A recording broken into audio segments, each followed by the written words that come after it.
Roy's from Dallas.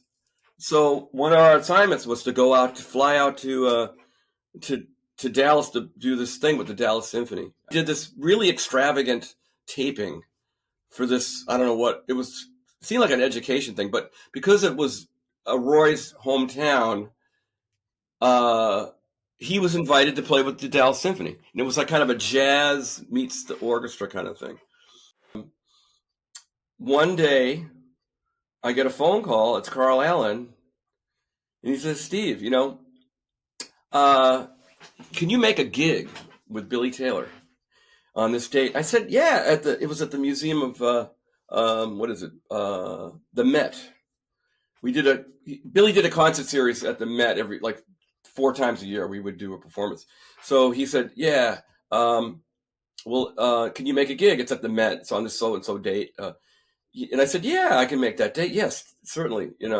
And he goes, "Yeah, we're going to have they're going to have a guest on it. It's going to be Milt Jackson. It's going to be the guest." So I go in there. I got the privilege to go under the building. This is back when you could just drive under the building, and they would open the gate, and you'd go under into the Met, one of the most famous art museums in the world.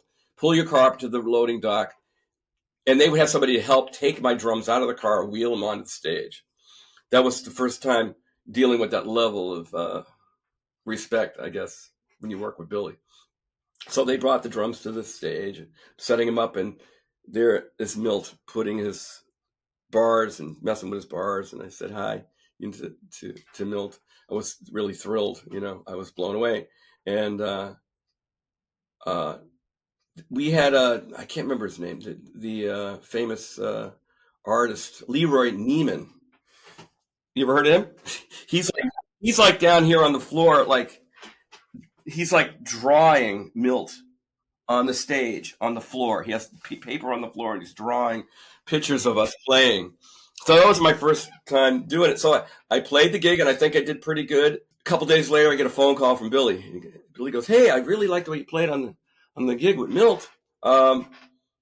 You got your calendar?" And I get, the old calendars. I get it out, and I thought maybe I would get a couple dates. And he goes, "Okay, get your calendar out." And then before I knew it, was like an hour went by, and I had filled up all of 94. We're going to go in January. We start out Christmas. We don't do anything. January we start out.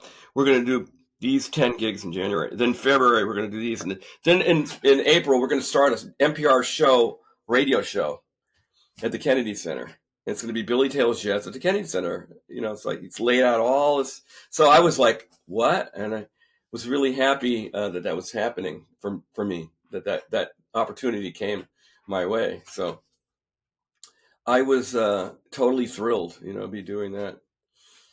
And I stayed there for 5 years. We did 75 radio broadcasts at the Kennedy Center. I was very proud to be doing that. And it was kind of nerve-wracking to do it, too, because you record live in front of an audience at the Terrace Theater, and then get the tapes. Here, Steve, here's the tapes.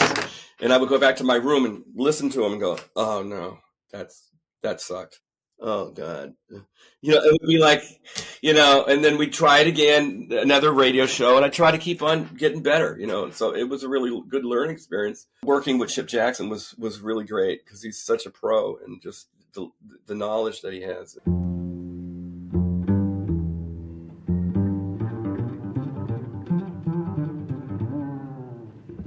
Now, improvisation occurs when a musician decides to take a melody and change it or vary it.